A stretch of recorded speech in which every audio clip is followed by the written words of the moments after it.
Deep in this freezer is a drug of incalculable value. Years in development and millions of dollars spent on research, it is now being tested in human patients.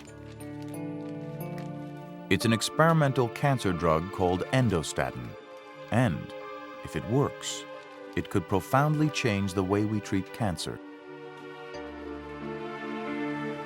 John Matt is one of the chosen few selected to test endostatin at the University of Wisconsin Comprehensive Cancer Center.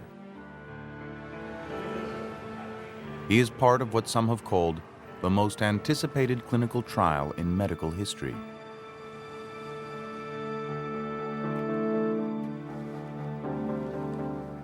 John gets 12 vials of endostatin every day. Unlike other cancer drugs, it's not a poison. So far, it's had fewer side effects than aspirin. Endostatin attacks cancer in a way that is so new, so radical, that most experts laughed at the idea when it was first proposed by Dr. Judah Folkman. 40 years ago, he stumbled upon a clue, a hidden secret about how cancer really works. It would become his lifelong quest to understand this relentless killer and find a better treatment for cancer patients. Patients going through these trials are in a desperate situation. Nothing else has worked, and there's little time left, and they have a fast clock running. We all have a clock, but theirs is very fast. And so they're very scared. I know, I think my tumor is still growing slightly right now. Keeping on top of that, okay. John Matt has very advanced cancer. He has failed every other therapy he's tried. Endostatin may be his last best hope. But will it work?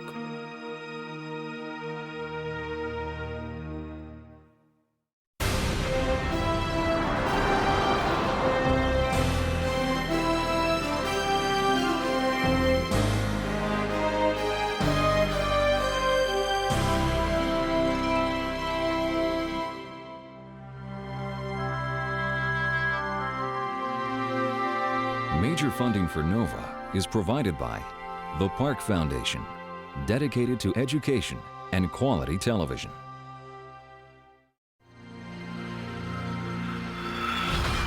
Scientific achievement is fueled by the simple desire to make things clear. Sprint PCS is proud to support NOVA.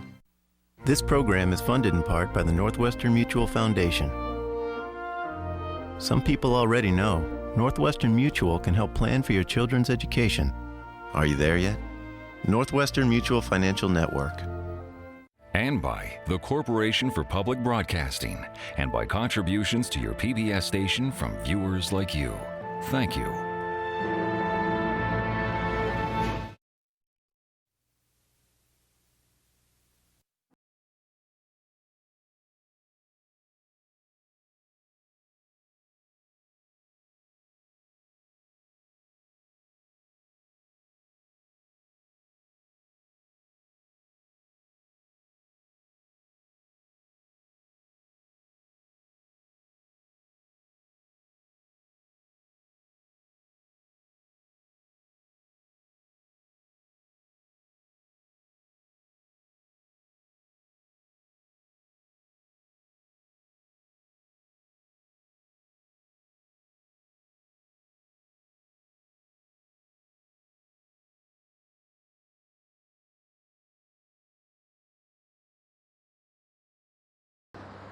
Only on 12, only at 10.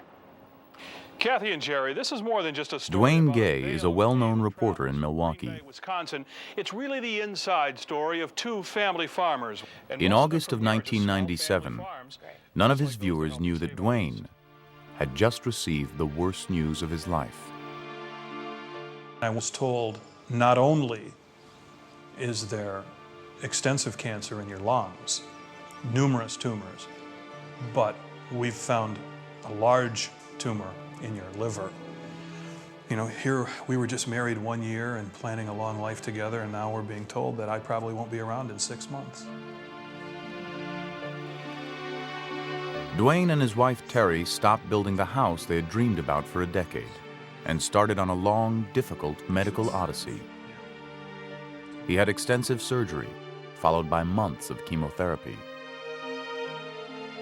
Chemotherapy is a hard thing to partner with because it's a poison. And you walk into the hospital to get your chemotherapy feeling a little bit okay, and you leave feeling worse. Lord, thank you for this beautiful... Dwayne and Terry prayed every morning, Thank you in particular for but the news just got worse. His cancer was still growing, and there was nothing more his doctors could do.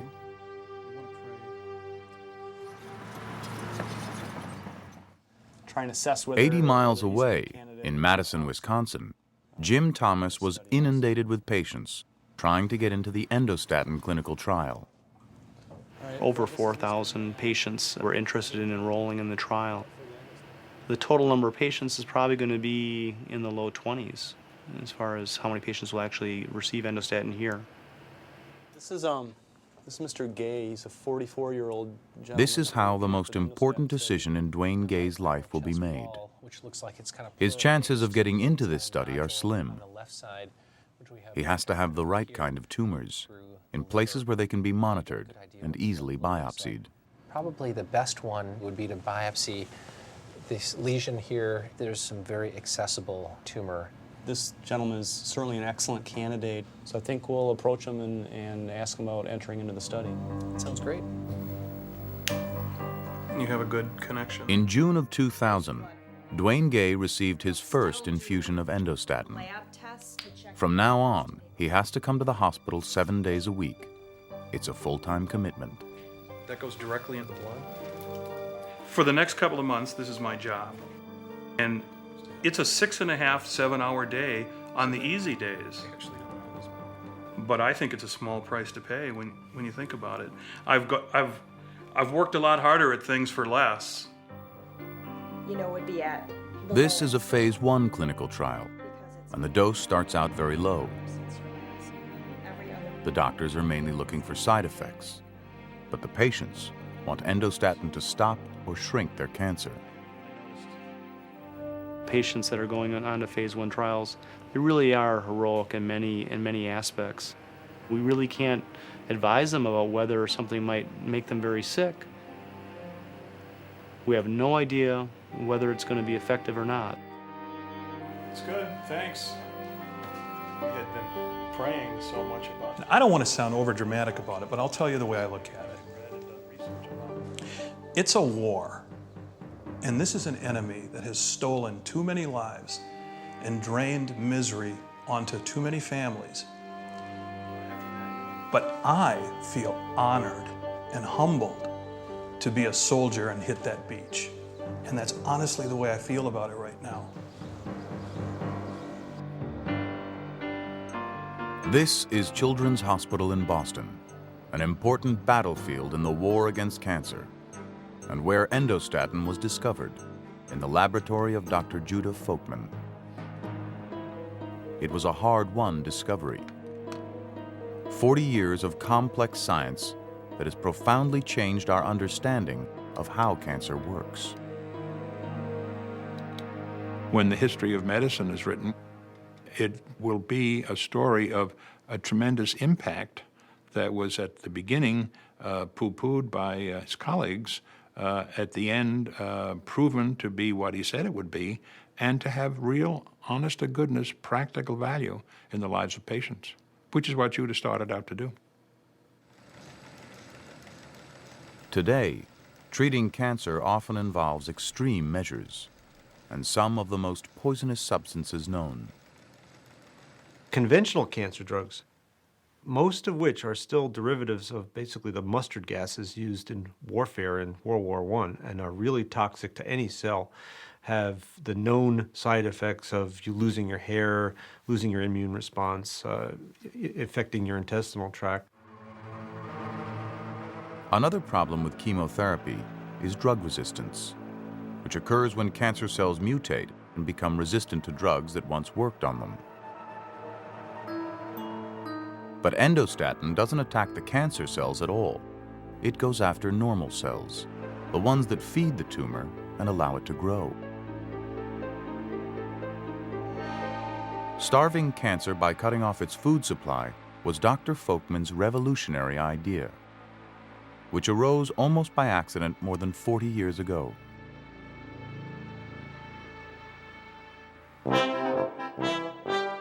In 1961, the U.S. Navy introduced the nuclear-powered aircraft carrier. It was designed to stay at sea for months at a time. But there was a problem. The blood supply could only be stored for about 3 weeks.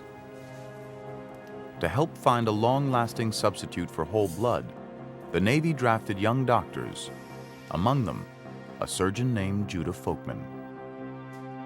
I was assigned to work on the problem of could you dry the hemoglobin part of blood, the red part, like you dry coffee, and then reconstitute it by adding salt water and have it all ready to go. Dr. Folkman's job was to find out if reconstituted hemoglobin could keep tissue alive like real blood does. With his colleague Fred Becker, Judah Folkman built a crude imitation of a circulatory system and attached a living organ, a rabbit thyroid.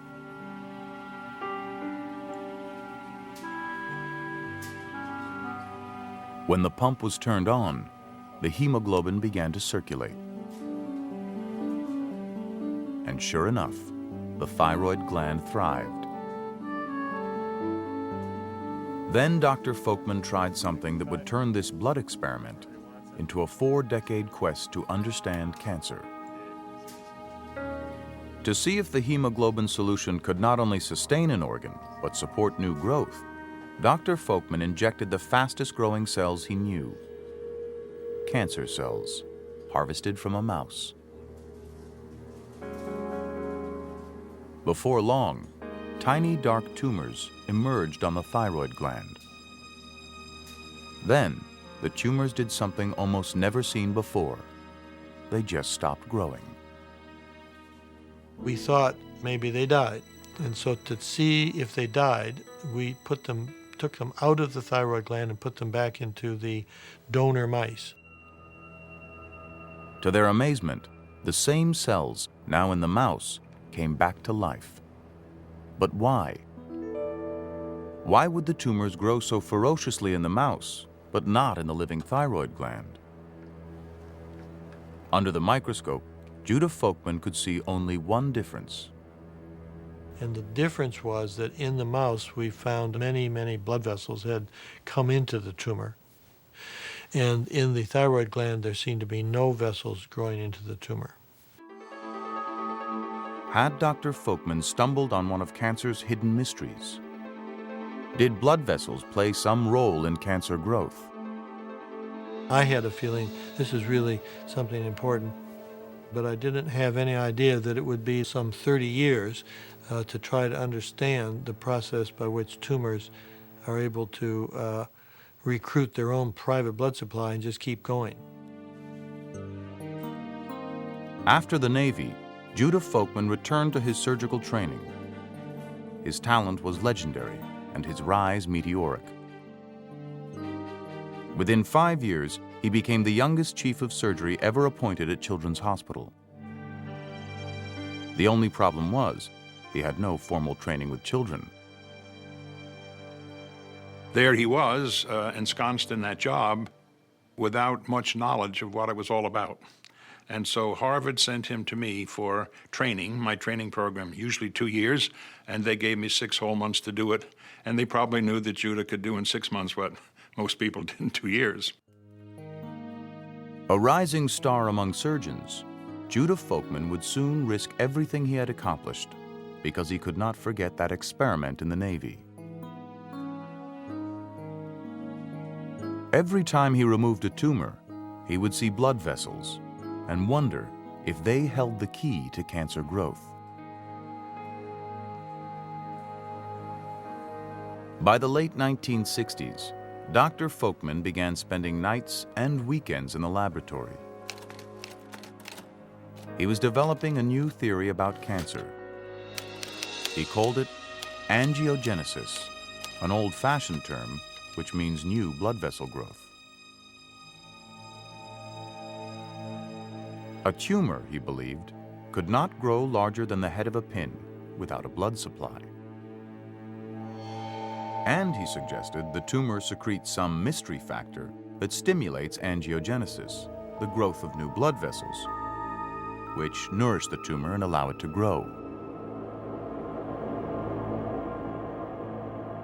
Some of the scientific establishment said, who is this guy? He's a surgeon, he's, trained to take tumors out, but he's not trained to understand the cell biology or the molecular biology or the biochemistry. Where did he get that training to be able to do that? At a time when everyone else thought the secret to understanding cancer lay deep within the cancer cell itself, only Judah Folkman was looking at blood vessels. He came on the scene when molecular biology was just going, and if you weren't working in a cell, working on a chromosome or scratching a gene, you really weren't in the mainstream of bench research. And I think, they thought, well, what's he talking about, blood vessels? Blood vessels were seen as mere plumbing that brought oxygen and nutrients in and took waste products out.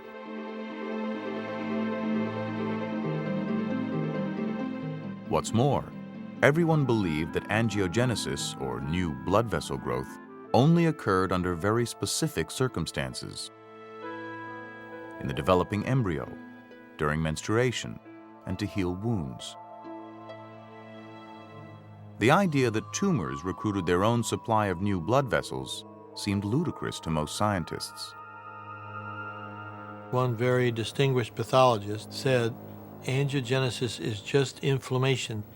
These are inflammatory products, which means they're non-specific dirt, and he said he's working on dirt.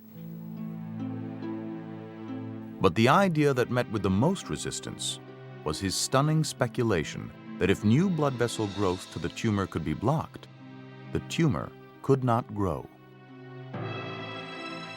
Judah Folkman was suggesting an entirely new way to treat cancer. The criticism was swift and severe. When he spoke at meetings, some fellow researchers walked out of the room. He had trouble getting published, and postdoctoral students, the lifeblood of any laboratory, were advised to stay away from Judah Folkman. I remember more than one saying, I've never met him, I know nothing about him, but I worry about you, and I just want to know, I've heard he's a charlatan from a lot of people, and I'd be very careful. But Judah Folkman was a man full of confidence. Even as a boy, he was drawn to medicine instead of the family business. Judah was the son of a rabbi in Ohio, and that rabbi used to take his son to the hospital to visit patients in his congregation. And after a year of this, Judah went to his father and said, Pop, I can do what you're doing much better if I'm a doctor. And from that time on, Judah had a passion for medicine. Mostly, it was his experience as a surgeon that convinced him his theory about blood vessels was right. Unlike other researchers, he had seen cancer inside the body. I had seen and handled cancers, and they were hot and red and bloody. And so when critics would say, well, we don't see any blood vessels in these tumors, I knew they were looking at tumors that had been taken out. All the blood was drained. They were specimens. Dr. Folkman knew there was only one way to quiet his doubtful colleagues. He started devising experiments to prove that tumor angiogenesis was real. This was the experiment that began changing some minds. The cornea is a crystal-clear dome that covers the eye. There are no blood vessels in the cornea, and there never should be. With his colleague, Michael Gimbroni, Dr. Folkman sandwiched a tiny piece of tumor in the middle of a rabbit cornea. After a couple of days, new blood vessels emerged from the limbus that rings the eye. They headed straight toward the tumor, as if drawn to it by a magnet. This was angiogenesis in action. Blood vessels would shoot in, and when they got to the tumor cells would grow around, and suddenly this big tumor would grow in 2 weeks. It would grow 16,000 times its original size. When they removed the tumor, the blood vessels would regress and disappear. But to the scientific community, seeing is not always believing. If you say, I found angiogenesis, your scientific colleagues are saying, what's the mechanism? Well, part of the answer to what's the mechanism of angiogenesis, of tumor angiogenesis, is what factor is the tumor making that brings in those blood vessels? The search for that factor, the mystery molecule that stimulates new blood vessel growth, began in the tumor. This one came from a laboratory rat. The molecule they were seeking was probably a protein, but finding it would test the mettle of two researchers in Dr. Folkman's department, Yuen Xing and Michael Klagsbrun. Well, the body has thousands and thousands of proteins, and the challenge was to be able to separate one molecule out of these thousands. Purifying, or separating molecules, is one of the most tedious processes in science. The liquefied tumor is put through a glass column packed with substances that capture certain molecules. So you have this column, you throw your tissue extract over that, and then you watch the material come out of the column, drip, drip, drip, drop by drop. The big proteins come out first, the little proteins get stuck and they come out later, the tiniest proteins come out the latest. Each test tube now holds a few dozen drops of liquid, made up of hundreds of different proteins. Some of these solutions will have the molecule they're looking for, some won't. The only way to know is to test each one to see if it stimulates blood vessel growth. And then pour that sample into other columns to separate the molecules even more. They purified by every biochemical property they could think of: molecular size and weight, positive and negative charges, and their affinity for other molecules. It was a drop-by-drop process that went on for weeks, then months, then years. There are some molecules that are very hard to purify. A classic example is interferon. Extremely important molecule, took 17 years to purify. When the search reached 10 years, even Dr. Folkman was discouraged. In research, there's a very fine line between persistence and obstinacy. You do not know whether, if you're persistent a little while longer, you'll make it, or whether you're just being obstinate, it doesn't exist, and of course you can keep on going and stay with an idea too long, called pig-headedness. Then one day, Klagsbrun and Xing tried a new column. It was packed with a substance called heparin. When they poured in the sample, one protein stuck to the heparin like glue. Could this be the molecule they were looking for? They filled a slow-release pellet with the protein and put it in the cornea. In short order, the blood vessels rushed in. There it was, chemical proof that tumors put out a molecule that calls blood vessels in. Almost overnight, many critics were transformed to competitors because people began to see that there was a molecule in this field. That was the first. There are now 17.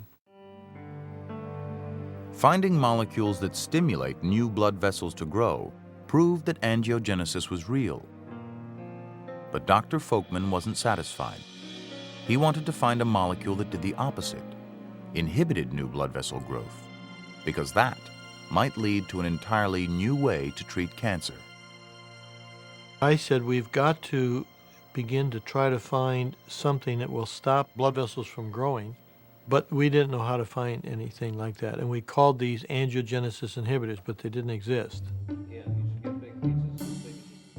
This is how the first search for an angiogenesis inhibitor began in the mid-1970s. Scores of postdoctoral students scraped out cartilage from hundreds of pounds of cow bones.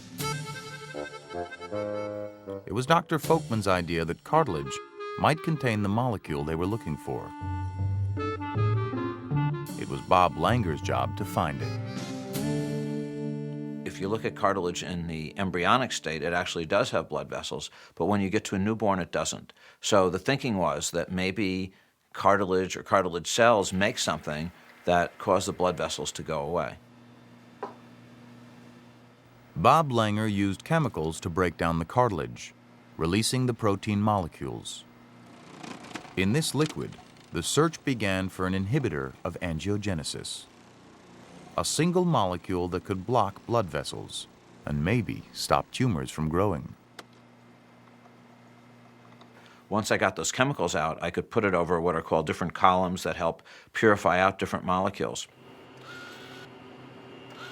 Once again, it was like looking for a needle in a haystack, a seemingly endless process of reducing the number of molecules and testing them. But this time, it was to see if they could block angiogenesis. The testing began the same way. A slow-release pellet filled with the blood vessel stimulator was placed in the cornea. Then a pellet filled with extract from the cartilage was placed between the stimulator and the nearest blood vessel. If the new blood vessels grew right through the pellet, Bob Langer knew there was no inhibitor in that sample from the cartilage. But if the pellet contained an inhibitor, the blood vessels would be blocked. What we found is that we had an extract that stopped blood vessels from growing. But what we had to do was now take this extract, which had literally thousands of molecules in it, and bring it down to one. Bringing it down to one molecule would take many years. So the search for more blood vessel inhibitors continued on the 10th floor of Children's Hospital. But where would the next one come from? Some people who don't do science think that everything comes as the result of a well-thought-out plan. But there is a place in every enterprise for good luck, and there's a place in science for it. If luck favors the prepared mind, then Don Ingber was ready. In 1984, he joined Folkman's lab to study the role that shape plays in blood vessel cells. Working under sterile conditions, Don was surprised one Saturday to find a strange growth in one of the wells of his cell culture. A fungus contamination. The way you know contamination is that you see these tendrils or filamentous structures that look like blades of grass coming out what are normally an even layer of cells that are anchored on the dish. Blood vessel cells have to lie flat to grow. But this is what happened in Don Ingber's fungal contamination. The cells popped off the dish, rounded up, and died. But strangely, not all of them. Only the cells nearest to the fungus were affected. Looking further away, the shape of the cells gradually became flatter and more normal.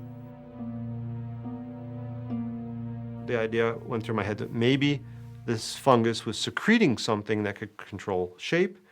If it could control shape, these are capillary cells, maybe it can control capillary growth. It was almost impossible to believe that a fungus that could block blood vessel growth would just appear in Don Ingber's experiment. There was actually another postdoc on that Saturday, and I showed this to her, and I said, "What do you think?" She said, "Throw it away," because it seemed ridiculous. Anyone else in the lab would have thrown that out. There were signs all over the lab that said if your cell culture becomes contaminated with a fungus, you must throw it out. Breaking all the rules, Don cultured the fungus, thinking maybe someday he'd get back to it. It would be months before he told Dr. Folkman. And I remember where we stood, and I remember telling him, he said, "Let's go see it." They would soon find out the fungus that blew into Don Ingber's dish did indeed inhibit angiogenesis. Ultimately, it became an experimental drug called TNP 470. When it was finally tested, it could inhibit mouse tumors by about 67%, slow them down by that much. And at the time, we thought it was very good, but I continued to ask, can we find a better one, or is this it? The search for a better blood vessel inhibitor continued on, but still without any real theory to guide them or logical place to look. Then Robert D'Amato, a new postdoctoral fellow, decided to try a different approach. Instead of searching for a brand new substance, he began looking at existing ones. Maybe there was a drug, already in use for some other purpose, which blocked blood vessel growth as an unwanted side effect. Started thinking, what side effects could drugs have? Starting at the top of my head, I went down my body and said, what things in my body need blood vessels? His first thought was baldness, or alopecia, which can result from a loss of blood vessels in the hair follicles. But many drugs cause hair loss, and most of them have nothing to do with angiogenesis. He considered the rest of his body without much luck. Then he had a startling thought. I said, wait a minute, I'm thinking about this totally from a man's perspective. If I were a woman scientist thinking about this process, I'd immediately say, geez, my menstrual cycles would stop. He also remembered another time in a woman's life when angiogenesis is crucial: pregnancy. If a pregnant woman takes a drug that blocks new blood vessel growth, surely the baby would be born with terrible birth defects. So he typed in the two side effects: amenorrhea and teratogens, or poisons that cause birth defects. 6 drugs came up, and the second one stopped him cold: thalidomide.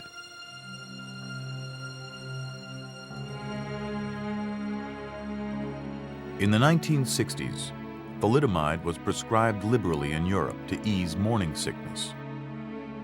The results were horrendous. Many thousands of children with severe birth defects. Could this dreadful drug now have a use in treating cancer? Robert D'Amato sent away for some to test it.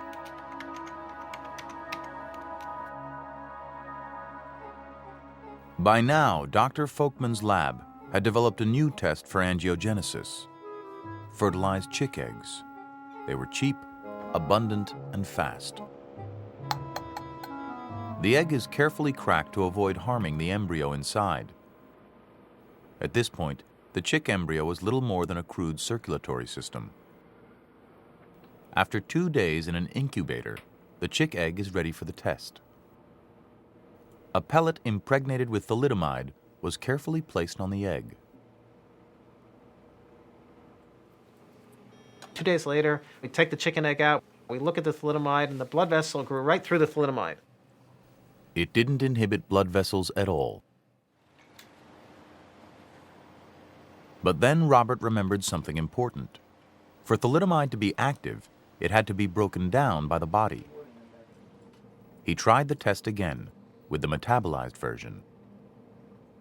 And this time, instead of no effect, we saw that the blood vessels were avoiding the pellet and growing around it. The faint outline of the pellet can still be seen in the middle of a zone of blood vessel inhibition. Thalidomide did indeed block blood vessel growth. And because it was an existing drug, it would go quickly into clinical trial.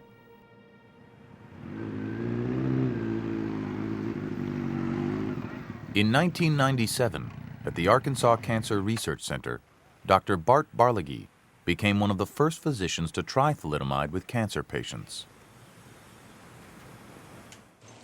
He specializes in one cancer, multiple myeloma. It's a disease with very few treatments. I'm gonna try to give you a kiss. And Tim Dawson had tried them all.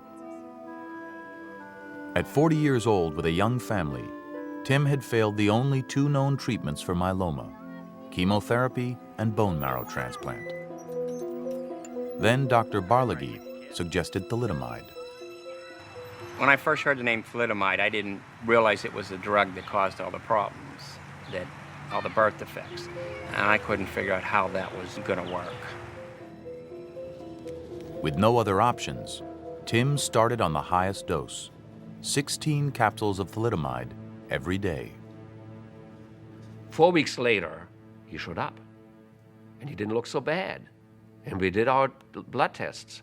The hemoglobin was high, so I suspected he had just been transfused. No, platelets were almost normal. That was absolutely startling for somebody who had been trying to wear on myeloma with all the tricks. And here was a silly pill with a bad reputation and without substantial side effects, and the patient ended up in a remission. Okay. Tim has been in remission for more than 1 year. He still takes thalidomide, and it does have some side effects. He gets tired easily, and his fingers and toes are numb and tingle. And it doesn't work for everyone. I'm so happy to be in remission. I can still do things that are normal. And probably without thalidomide, I couldn't do that. I don't know where I'd be if I didn't have it. Long before promising results like thalidomide, Judah Folkman was forced to make a difficult decision between surgery and research. He chose research, but his surgical background continued to prove invaluable, especially with a very dangerous aspect of cancer called metastases. Cancer cells don't stay at home. The thyroid cells never wander around the body to other organs, and liver cells don't wander around. As soon as they would enter the blood supply and start to circulate, they die. But cancer cells do travel. A marble-sized tumor can release about 1 million cancer cells every day, and some of them survive very long journeys, from the breast to the lung, or the colon to the liver. Cancer cells can enter the bloodstream, stay alive, and come out some other place, like the brain or the lung, and grow again. Now what you have are hundreds or even thousands of tumors in the liver. And as each one of those tumors grows up, what happens is that the whole liver becomes replaced with cancer and can no longer function. Sometimes the metastases will settle in a new location, but they don't call in new blood vessels and they don't grow. They're not dead, they're just dormant. When they'll wake up is not known, except in one unusual circumstance. Sometimes when the primary tumor is removed, the metastases suddenly come to life. New blood vessels appear, and the metastases grow rapidly. It only happens to a small percentage of patients, but it has troubled surgeons for more than a century. Always that had been thought to be blamed on the surgeon. It must have come from the wound that he made, some factors. But was it the surgeon? Or was something else at play, keeping the metastases dormant until the primary tumor was removed? It was a medical mystery that would unravel in a most unusual way, and the answer would ultimately provide Dr. Folkman with one of the most important insights of his life. It all started when Noelle Bauk wore a new pair of shoes to a cancer meeting. My feet were killing me. So I found a room where nothing was going on, and I just went in and sat down. And then people started coming in just slowly, and then my rows started to fill in, and I just couldn't gracefully get out of it. Dr. Judah Folkman was giving the next presentation. Noelle had never heard of him. I had never heard the word angiogenesis before. I had never considered the fact that tumors needed new blood vessels. And by the time I got through, I thought, this guy is right. He's absolutely right. I believe it. Noelle was so impressed, she changed the focus of her research from cancer genes to angiogenesis. 2 years later, Dr. Folkman was at home reading with his wife when he came upon a paper that astounded him. It was from the lab of Noelle Bauck. She had discovered something remarkable. There are some normal cells that secrete angiogenic inhibitors all the time. Shown here in yellow, the inhibitors are part of the body's natural defense against disease. They keep our blood vessels quiet. But when normal cells switch to cancer cells, two things happen. First, they start producing blood vessel stimulators, the blue molecules. At the same time, they drastically reduce the inhibitor they were previously making. It is a delicate balance of chemicals in which the stimulator must overwhelm the inhibitor before blood vessels can emerge. But why would a tumor cell continue to make a blood vessel inhibitor at all? Dr. Folkman would think about that question every day for the next several months. Until one September morning on the Jewish holiday of Yom Kippur. And suddenly, everything made sense.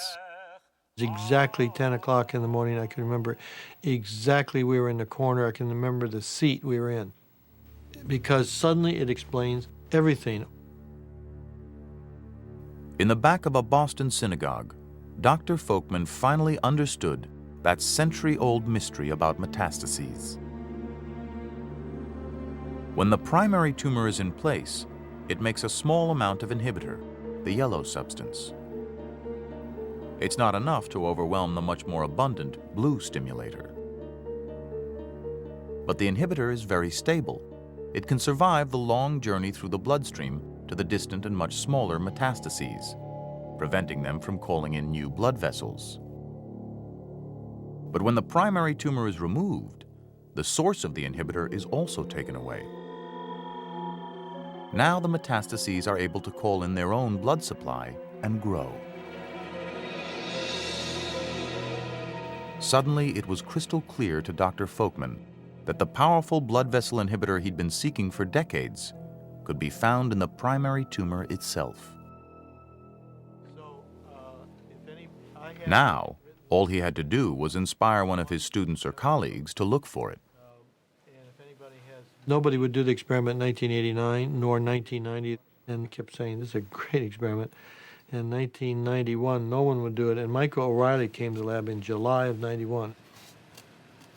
Michael O'Reilly had no idea what he was in for. He started looking for the inhibitor in a mouse tumor. When we ground it up, it was very easy to see the stimulators because the tumors were making so many of them, but there were just so many proteins that we couldn't tease out the one that was responsible for inhibiting angiogenesis. If Michael couldn't find the inhibitor in the tumor, maybe he could find it in a place where there are fewer proteins. Since substances that don't get used by the body often end up in the urine, that's where he decided to look next. In the urine of mice with large primary tumors. What seemed like a great solution at the time, in retrospect, made it much more difficult because I then had to work with mouse urine, which smelled pretty bad. Not only did it smell, but he needed gallons of it. So Michael designed a high-speed collection system. He strung 3 mouse cages together. Later it would be 6 and then 12. The cages had open mesh bottoms. The urine ran down the funnel, went through the tubes, and into a collection jar below. The problem was he had to collect urine from a mouse. Now, a mouse urinates only 1 cc a day. That's a thimbleful. So the solution was to give the mice sugar water. And they enjoyed it quite a bit. They drank all day, and they urinated all day. So we got huge volumes of urine from one mouse. The total body weight of the mouse was in urine. After processing the urine, it was time to purify it. Separate the protein molecules to find the one that inhibited new blood vessel growth. The tedious process began, column after column, drip after drip, egg after egg. The search lasted for more than 2 years, until finally he found the molecule he was looking for. They called it angiostatin. Angio for blood vessels, statin for stop. With the molecule identified, it was time for the ultimate test, treating cancer. Would this protein keep the metastases dormant? Michael used 20 mice with a special cancer on their back, which he knew sent many metastases to their lungs. But while the primary tumor was in place, the metastases stayed quiet. I removed the original tumor and then divided the mice into 2 groups. One group of mice had no treatment. The other group of mice were treated with angiostatin. We gave the angiostatin every day and then just waited and saw what happened to the mice. When some of the mice started to look sick, it was time to end the experiment. Dr. Folkman rushed through the lab, gathering people to witness the moment. In a few minutes, Michael's going to open the angiostatin mice. If you can join us as a witness, it'd be great. Thank you. Okay, thank you. In a few minutes, Michael's going to open the angiostatin mice. In a few minutes, sub-base would be great. Great. I knew that if we had a good result, no one would believe it. So we invited everyone in the lab who was there that date. And this is probably the high point in the history of the laboratory. Opening the abdominal cavity. Nervously, Michael operated on the first mouse, Open the chest who was cavity treated and with expose the angiostatin. lungs and the heart. The lungs look very good. Really don't see any metastasis here. Now we'll get a lung weight. The lungs were clear. No metastases. Okay, now we're going to open up one of the untreated mice. The models The worked second quite mouse well. had no treatment at all. The difference was stunning. Better than expected. The lungs were heavy, bloody, and fully burdened with tumors. Michael would operate on all 20 mice. The correlation was perfect. The 10 mice who were not treated had extensive lung cancer. The 10 mice that got angiostatin had none. After decades of searching, angiostatin was the most potent inhibitor of new blood vessel growth yet found. That looks really great. I don't see any metastasis at all. 1 year later, Michael found another angiogenic inhibitor in the same way. They called it endostatin. Most research is failure. You go years and years and years, and then every once in a while there is a tremendous finding, and you realize for the first time in your life that you know something that hour or that day that nobody else in history has ever known, and you can understand something how nature works. That doesn't happen to many scientists, and if it does, it's a blessing, and if it happens more than twice, it's a miracle. And when it happens, it's a very big high. It took 4 years of painstaking animal studies before endostatin was ready for human testing. But moving from mouse to man is always the most precarious moment in drug development. After only 6 weeks on endostatin, John Matt was taken off the study.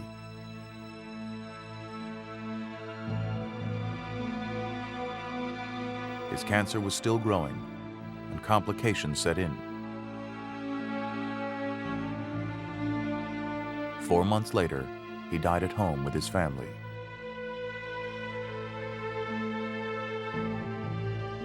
But John Matt's legacy will live on in what the scientists learned from his experience. Phase 1 trials generate a lot of questions. Is it because some patients have more advanced cancers? Is it the type of cancer that's important? Are we not at the right dose of endostatin? Do we need to give it a higher dose? Do we need to give it a different way? And so we need to go back and take the clues that we have from these trials and move forward and try and make these things work better. Dwayne Gay has been on the study for half a year, and it's time to find out whether he should continue. Okay, Dwayne, I wanted to have a chance to show some of the scans that This is always a nerve-wracking time for Dwayne CT scans when he finds out how his tumors are doing. And I think, in general, we feel very happy with how you've done. There's been some slight growth in the one large lesion. Most of the smaller lesions, we haven't seen any increase in size of those lesions at all. The other thing is that we haven't seen any new lesions. There's been no new... Dwayne's tumors haven't shrunk, and the growth has been minimal.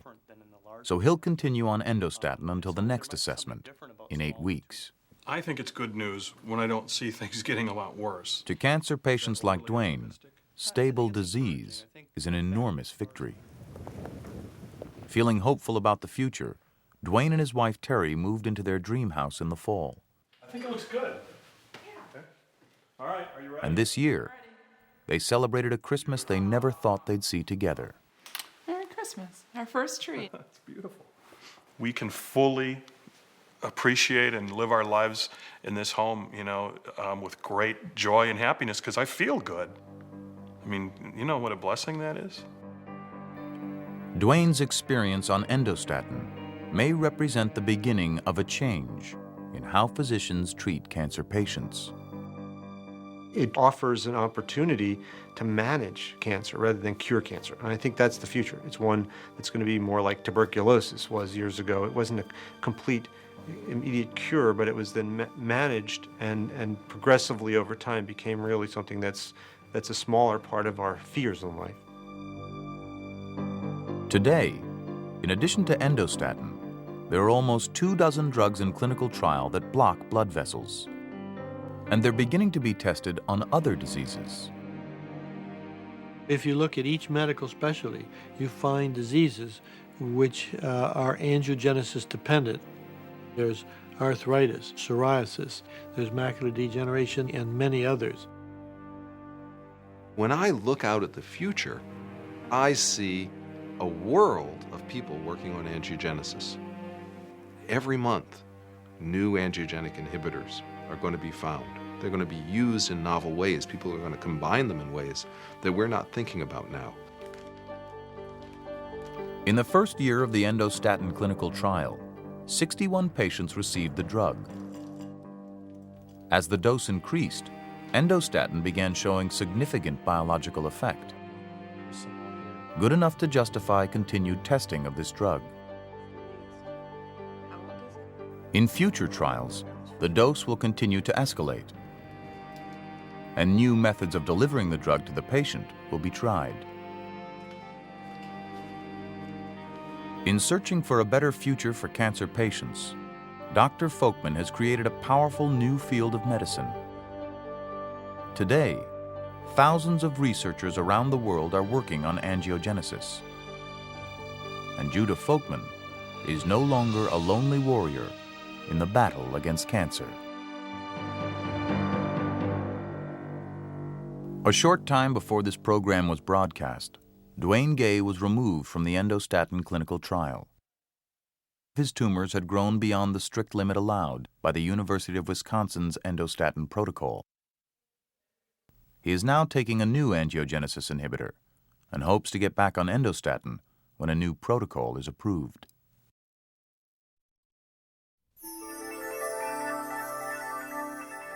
Still have questions? Visit NOVA's website for information on clinical trials, answers to frequently asked questions about cancer, and more at pbs.org or America Online keyword PBS.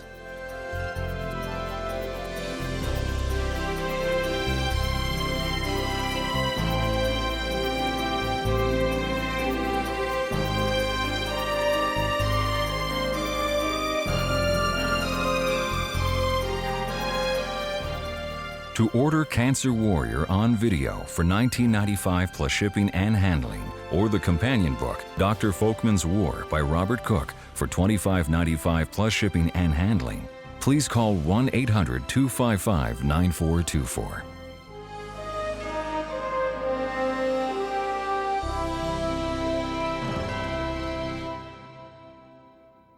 Nova is a production of WGBH Boston.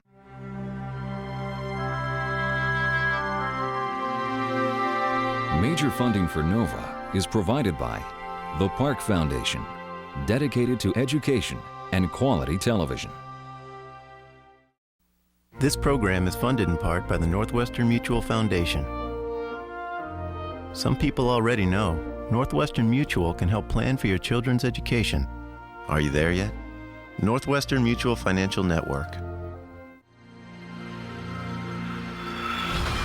Scientific achievement is fueled by the simple desire to make things clear.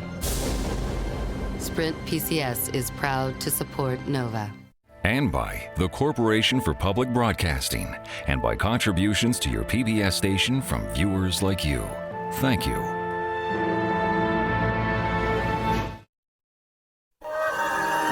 This is PBS.